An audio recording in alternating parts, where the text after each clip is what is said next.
सत्संग जी, प्रेम से कहना,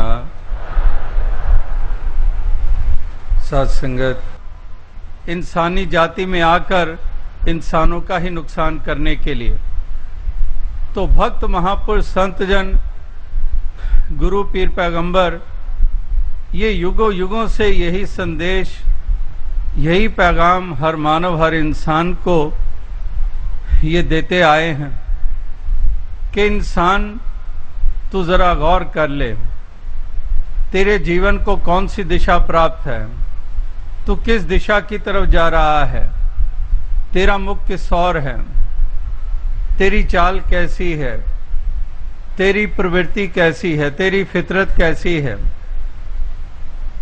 तो अगर तू सोचेगा, विचारेगा तो यही पाएगा कि कोई बहुत उत्तम फितरत या प्रवृत्ति नहीं है, बल्कि गिरावट वाली है, नुकसान करने वाली है। तो आज भी महापुरुष संतजन, भक्तजन वो यही एक संदेश दे रहे हैं, यही पैगाम दे रहे हैं कि हे मानव, हे इंसान, समय रहते हुए ही तू इस बात के ऊपर विचार कर ले, इस बात के ऊपर तू गौर कर ले कि जिसमें तेरा भला या बुरा छिपा हुआ है। जो आज तू कर रहा है वो बुराई के रूप में है, वो गिरावट का रास्ता है, वो पतन का रास्ता है। और इस प्रकार से एक पतन के रास्ते पे तू चल रहा है और औरों का भी पतन तू करने में लगा हुआ है। तो ये तेरी एक नासमझी के प्रमाण पत्र हैं। ऐसी नासमझी लगातार होती चली जा रही है और ये किसी काल में, किसी समय में, किसी युग में, किसी सदी में, धरती के किसी हिस्से में भी इंसान अगर ऐसी ही अज्ञानता में रहता है, ऐसी विपरीत चाल उसकी रहती है, उसने ही इस प्रकार से ये चारों तरफ एक इंसान के लिए एक नुकसान का कारण ये बना है। तो ये किसी एक दौर की बात नहीं है, ये कोई भी दौर हो, जैसे अंधकार और उजाला, सवेरा और रात्रि, ये किसी एक दौर की बात नहीं है। सवेरा सूर्योदय सतयुग में भी हुआ करता था और अंधकार तब भी हुआ करता था, और यही बात त्रेता पे लागू होती है, यही द्वापर पे लागू होती है, यही कलयुग में लागू होती है कि उस वक़्त भी अगर कुदरत के लिहाज से ये अंधेरा और सवेरा ये चलते आ रहे हैं, इसी प्रकार से ये प्रवृत्तियां और फितरतों में भी अंधकार और उजाले के रूप रहे हैं। ये चाल ढाल ये ऐसी रही है। सतयुग में हिरण्यकश्यप की चाल, अभिमान, अहंकार, राक्षसी प्रवृत्ति वाली चाल, और भक्त प्रहलाद उसी का बेटा, उसकी उज्जवल चाल, भक्ति, प्रेम, करुणा, दया का भाव, एक उजाले का रूप। तो त्रेता में भी यही बात लागू होती है। जहां उजाले के रूप, वहां पर अंधकार के रूप, रावण का रूप या और ऐसे राक्षसी प्रवृत्तियों वाले। द्वापर की बात करते हैं तो कंस, दुर्योधन और पता नहीं और कितने ऐसे नाम अंधकार के रूप, और दूसरी तरफ उजाले के रूप भी लगातार चलते आ रहे हैं। और कलयुग की बात करें तो तब भी हमें यही मिलता है। अंधकार के भी रूप लगातार देखने को मिले हैं।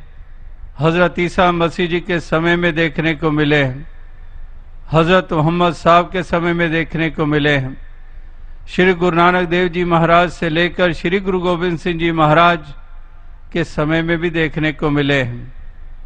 और कितने कितने भक्त जब इस संसार में आए कबीर जी का रूप हो, रविदास जी का रूप हो, मीराबाई का रूप हो, तुकाराम जी का रूप हो, नामदेव जी का रूप हो, पोतन्ना जी का रूप हो, ये भी समय समय के ऊपर इस धरती पे रहे हैं। ये सब उजाले के रूप और उजाला करने के साधन, और दूसरी तरफ उन्हीं के ऊपर जुल्म ढाने वाले, उन्हीं को ही भटका हुआ मानने वाले और नाना प्रकार के जुल्मों से सितम करने वाले, वो भी रहे हैं। तो दौर कोई भी हो, सदी कोई भी हो, ये दोनों रूप चलते आए हैं। तो बात हो रही थी कि हे इंसान तू विचार कर ले, समय रहते हुए ही तू संभल जा, दिशा वो अख्तियार कर ले जो गुरु पीर पैगंबरों ने कल्याण वाली बताई है, उस मार्ग पर चल निकल। और अगर चल निकलेगा मंजिल मकसूद को पा लेगा और एक इंसान का असली रूप बन जाएगा।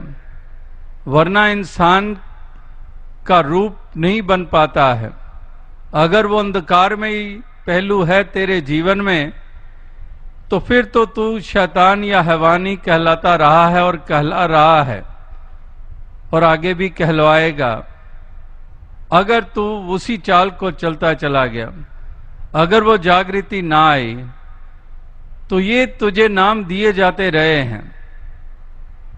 और अगर तू सही दिशा को अख्तियार कर लेगा, ये लौ जग जाएगी, ये ज्योत जग जाएगी, ये आत्मा मन रोशन हो जाएगा, संतों की मति को धारण कर लेगा, तो फिर तू इंसान नहीं, तू तो देवता कहलाएगा।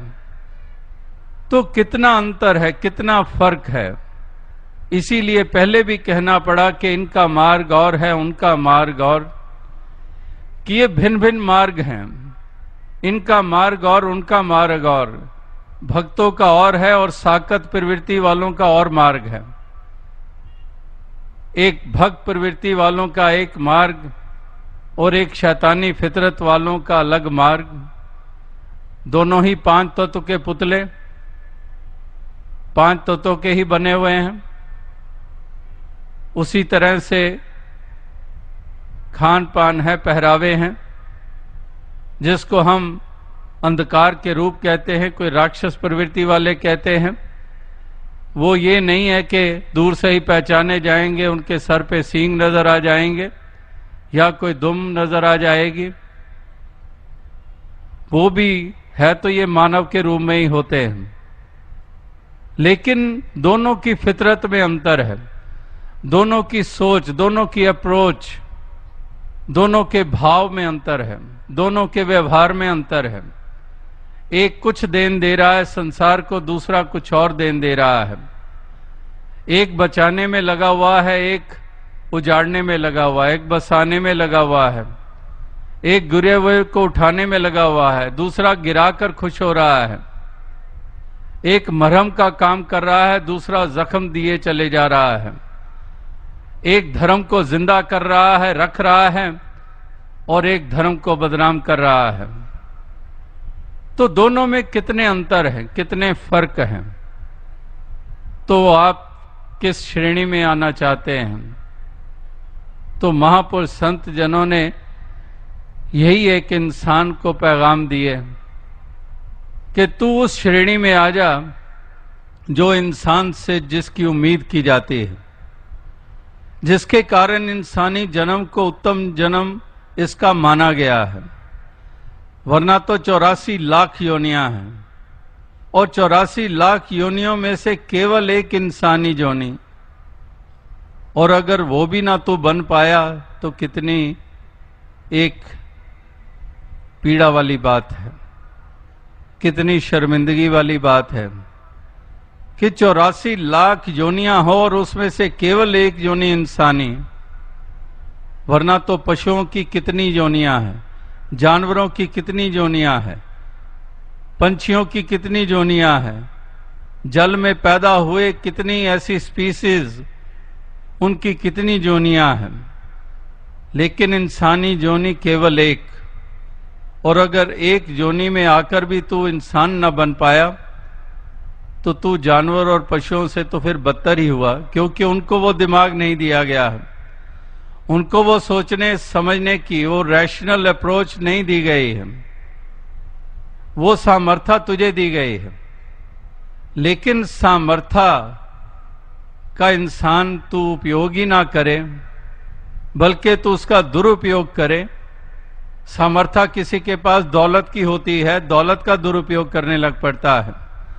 सामर्थ्य किसी को ताकत के रूप में, हुकूमत करने के रूप में मिल जाती है तो वो पूरी तरह से शोषण करता है।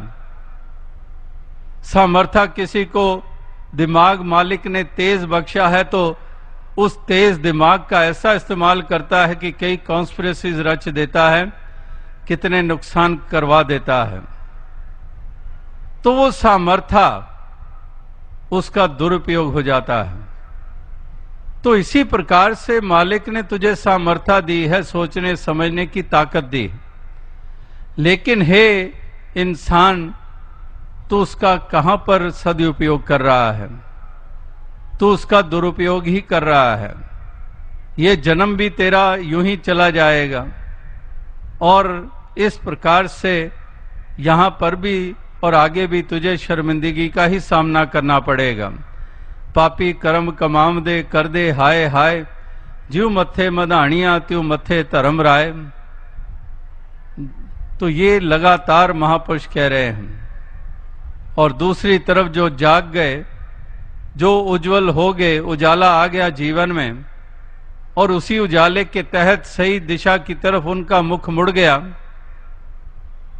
तो उनके बारे में कहा कि इथे मिलन वड्याइयां दरगे मोक्ष द्वार, कि यहां पर भी उनको बढ़ाई हासिल होती है और आगे भी मोक्ष प्राप्ति हो जाती है।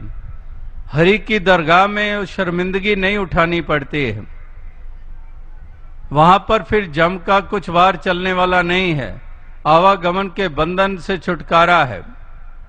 जम का ठेंगा बुरा है वो नहीं सहा जाए, एक जो साधु मोय मिलियो जिन लियो अंचल लाए।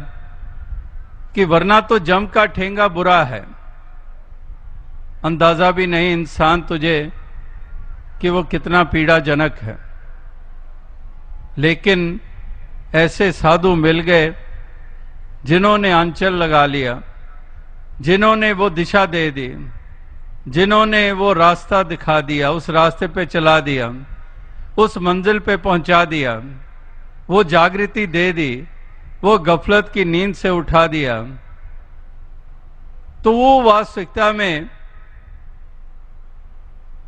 ऐसी एक अवस्था को एक प्राप्त हर इंसान कर पाए, यही महापुरुष संत जनों ने ये संदेश और पैगाम ये पहले भी दिए हैं, हर युग में दिए हैं। तमाम वेदों, शास्त्रों, धर्म ग्रंथों में तमाम महापुरुषों की वाणी इसी और ही अग्रसर ये लगातार करती आई है और आज भी उसी को दोहराया जा रहा है। और दास लगातार यही कह रहा है, दोहराने की आवश्यकता क्यों पड़ती है? अगर एक काम हो जाए तो उसको क्यों दोहराना पड़ेगा? अगर सतयुग में ही समझ गए होते तो फिर क्यों इतने अवतारी पुरुष जन्म लेते रहे? फिर तो आरंभ ही सतयुग से हो गया, जाग गए, समझ गए, अगली जनरेशन आई, वो भी जागी हुई, संभली हुई, अगली आई और वो भी हजारों साल का एक युग माना जाता है। फिर तो जागृति ही जागृति तमाम होती, लेकिन नहीं। इसीलिए कहीं पर भगवान राम, कहीं भगवान कृष्ण, कहीं हजरत ईसा मसीह जी और तमाम गुरु पीर पैगंबर लगातार समझाते ही आए इंसान को। इसका मतलब कि नहीं समझता है आसानी से, इसीलिए बार बार दोहराना पड़ता है, बार बार एहसास कराना पड़ता है, बार बार झिंझोड़ना पड़ता है, जो गहरे सोया हुआ हो उसको झंझोड़ना पड़ता है। एक आवाज से कई उठ जाते हैं। कोई सोया हुआ हो, एक तो वो होगा, जरा सा भी खटखट हो, जरा सी आप धीमी सी भी आवाज देंगे, एकदम से आंखें खोल लेंगे, जाग जाएंगे। अपने ही परिवार में भी हम देख सकते हैं, अपने ही परिवार का एक सदस्य ऐसा गहरा सोया हुआ है, आवाज क्या, उसको एक बार हिलाओ, 2 बार हिलाओ, 3 बार हिलाओ, फिर भी नहीं उठता। फिर जोर जोर से झंझोड़ते हैं, फिर कहीं पर आंख खोलकर थोड़ा सा बड़बड़ाएगा और फिर सो जाएगा। तो यही संसार की हालत है। ये भी इतनी आसानी से नहीं जागता है। इसीलिए महापुरुषों का, संतों का ये जोर लगा, बार बार ये योगदान दिए गए, ये जानते हुए कि इसी में इंसान का भला है। इसीलिए वो पंक्तियां लगातार कही जाती हैं कि जो सोवत है सो खोवत है। अगर ये सोए रहेंगे, नहीं जागेंगे, तो गंवा बैठेंगे। ये ऐसी पूंजी गंवा बैठेंगे। ये श्वासों रूपी पूंजी जिसकी इतनी कीमत है, एक श्वास। इसी यात्रा में दास ने एक दफा जिक्र किया एक स्थान के ऊपर कि चंद बरस पहले अमेरिका डेनवर सिटी जाने का मौका मिला और वहां पर एक बहुत ऊंचा पहाड़ है और वहां ट्रेन जाती है इतनी ऊपर, बड़ी स्टीप स्लोप है ऊपर, और ट्रेन पर ऊपर पहुंचे, शायद उसकी ऊंचाई 13,000 या 14,000 फुट ऊंची होगी। और वहां पहुंचे तो एकदम इतनी हाइट पे जाओ तो सांस फूलने लगता है, कईयों को एकदम दमे जैसी हालत हो जाती है। तो इस तरह से जब वहां गए, एक बहुत बड़ा एक कमरा बना हुआ, हॉल बना हुआ, जिसमें चाय कॉफी इत्यादि का प्रबंध और भी पोस्ट कार्ड्स इत्यादि नॉवेल्टीज आइटम्स, और वहां ही एक कोने में नजर पड़ी तो वहां पर एक लिखा हुआ था बोर्ड, और वहां ऑक्सीजन का सिलेंडर लगा हुआ था, वो मशीन सी लगी हुई थी, और उस पर लिखा हुआ था कि 1 मिनट अगर ये ऑक्सीजन लेनी है तो 1 मिनट के $2। तो एकदम से ध्यान आया कि एक दिन में हम 24,000 बार सांस लेते हैं। अगर मालिक भी ऐसा ही चार्ज करने लग पड़े तो हम कहां पहुंचेंगे। 1 मिनट के $2, और यह हमें यूं ही ऑक्सीजन दिए जा रहा है। तो दास जो बात कह रहा था कि एक श्वास की भी कितनी कीमत है, तो ये पूंजी तू गंवा रहा है, सोए सोए तो गंवा ही रहा है, तो ये लुट ना जा। इस पूंजी का पूरा पूरा इस्तेमाल कर। अगर किसी के पास पूंजी हो और वो समझदारी से उसका इस्तेमाल करे तो कई गुना और कमाई कर लेता है। कहते हैं पूंजी है मेरे पास, आई हैव कैपिटल, और अगर समझदारी से इस्तेमाल करेगा तो वो उससे कई कमाइयां कर लेता है, कई बिजनेस एम्पायर्स खड़ी कर लेता है। लेकिन अगर वो पूंजी को यूं ही जुए जुआरी में, एक जुए में, या फिर इस तरह से ऐशो इशरत में, नशे में, शराबों में और हर प्रकार के विकारों को पूरा करने में वो पूंजी लगा दे, तो उसकी क्या दुर्दशा होती है। इसी प्रकार से ये पूंजी दी है मालिक ने। एक तो श्वासों रूपी पूंजी, हे इंसान इसका तो सदुपयोग कर ले, इस पूंजी को इस कदर लगा ले, इस्तेमाल कर ले कि कई गुना हो जाए, इतने गुना हो जाए कि केवल लोक नहीं तेरा परलोक भी माला माल हो जाए। इस कदर इस पूंजी का इस्तेमाल कर। ये श्वास बड़े अमोलक है। तो महापुरुष ये जानते हैं कि ये सोए सोए लुटते रहेंगे, ये ऐसी नादानी किए चले जा रहे हैं। इसीलिए जगाते रहे हैं कि उठ जाग मुसाफिर भोर भई, अब रैन कहां जो सोवत है। ये भोर हो गई है, ये रैन नहीं रही है। अब तू किसी गाय या घोड़े या गधे के रूप में नहीं आया है, तुझे इंसानी जन्म मिल गया है, now you have got that golden opportunity, वो तुझे अब मौका मिल गया है, अब भोर हो गई है, ये जन्म मिलना भोर हो गई है, अब रैन कहाँ जो सोवत है, अब वो रैन का वक्त गया, अब सवेरा है। लेकिन सवेरा होने के बावजूद भी अगर सोया ही रहा, इससे बड़ी बदकिस्मती और क्या होगी। तो इसलिए महापुरुष जगाते आए हैं कि जाग जा, किस तरह से जाग जा, किस तरफ जाग जा, सत्य की तरफ जाग जा, इंसानियत की तरफ जाग जा, भलाई की तरफ जाग जा, प्रेम की तरफ जाग जा, इस तरफ जाग जा। और ये जागृति अगर आ गई तो तेरा भी रूप संवर जाएगा और तो जहान को संवारने में अपना योगदान भी तेरा हो जाएगा। तो ये महापुरुष संत जनों के कथन, ये महापुरुषों की वाणी, ये लगातार यही पुकार पुकार कर हर इंसान को ये संदेश ये देती आ रही है। और आज भी वही संदेश दिया जा रहा है कि हे इंसान, जरा सोच ले, विचार ले कि तू अभी भी सोया हुआ है या जाग गया है, अभी भी तेरी चाल इंसानों वाली बनी है कि नहीं बनी है, अभी भी तू अमृत का ग्राहक है या अभी भी तू विष ही ग्रहण कर रहा है। अभी नेपाल में थे तो शिवरात्रि का मौका था उस दिन तो वहां पर भी दास ने वो शायर की एक पंक्ति पढ़ी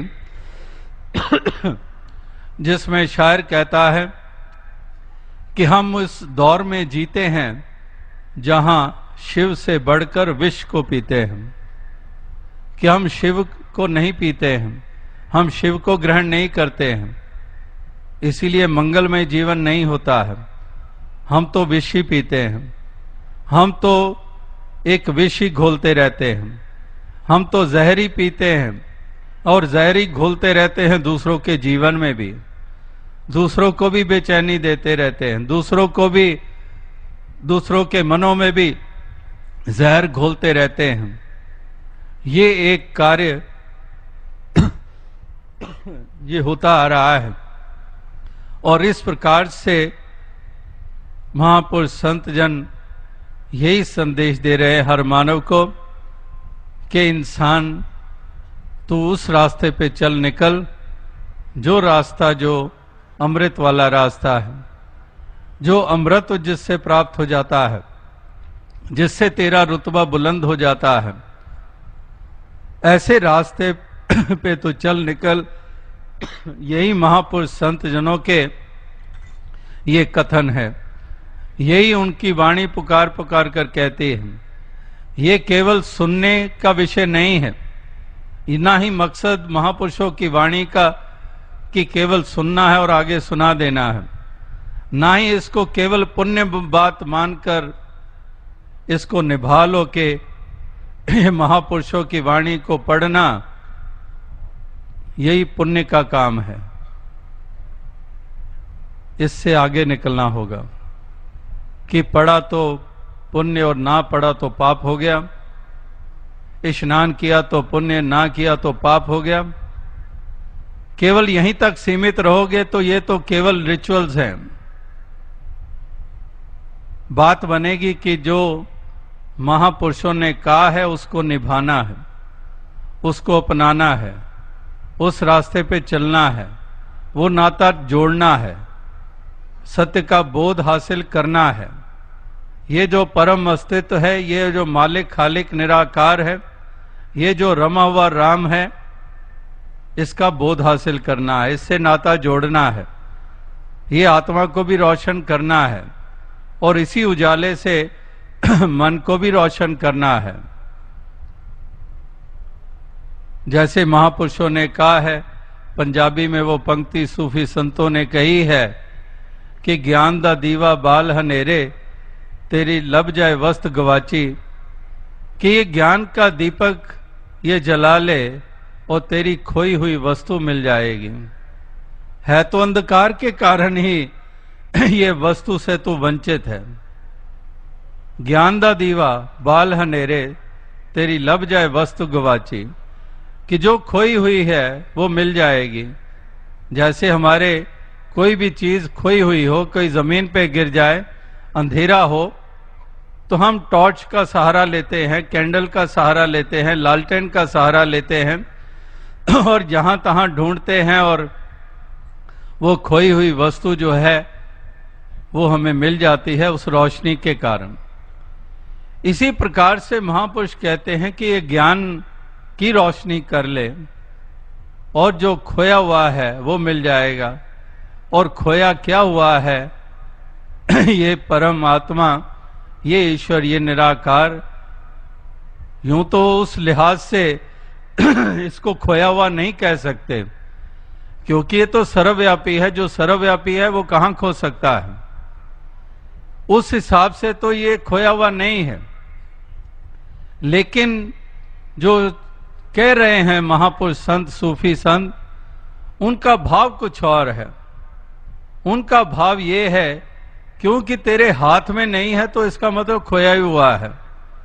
तेरे हाथ लग जाए तो फिर तो मिल गया, वरना तो खोया हुआ है। और ये खोए हुए को तू ये भी याद रख के तू सोचे कि जंगलों में जो खोया हुआ है जाके मिल जाएगा, पर्वतों में जाके मिल जाएगा। नहीं, यहां जो उन्होंने कहा है कि ज्ञान दा दीवा बाल हनेरे तेरी लब जाए वस्तु गवाची, कि ये ज्ञान का दीपक जलाएगा तो मिल जाएगी। ये केवल जंगलों में जाने से नहीं, ये केवल नहाने से नहीं। वो पंक्ति बार बार दोहराई जाती है कि जे रब मिलदा जंगल बेले ता मिलदा गावां वछियां नू। फिर तो उन योनियों वालों को प्राप्ति हो जाए, वो तो धन्य, वो जन्म पाना उनका जो जंगलों में ही पैदा होते हैं जानवर पशु। क्योंकि जंगलों में मिलता है तो वो तो पहले ही मौजूद हैं, फिर तो इंसानी जन्म का कोई महत्व ही नहीं रहा है। और अगर नहाने के द्वारा सोचता है कि ये खोई हुई वस्तु प्राप्त हो जाएगी, ये मालिक का बोध हो जाएगा, ये सत्य की प्राप्ति हो जाएगी, तो वो भी महापुरुषों ने कहा कि जे रब मिलदा नात्या धोत्या तो मिलदा डडुआ मछियां नू। ये तो फिर मेंढक और मछली और मगरमच्छ और पता नहीं क्या क्या नहीं है जल में, फिर तो उनको प्राप्ति हो जाए तेरे से पहले। तो कितने कितने तरीकों से महापुरुषों ने ये सत्य रूपी आईना हमारे सामने रखा है।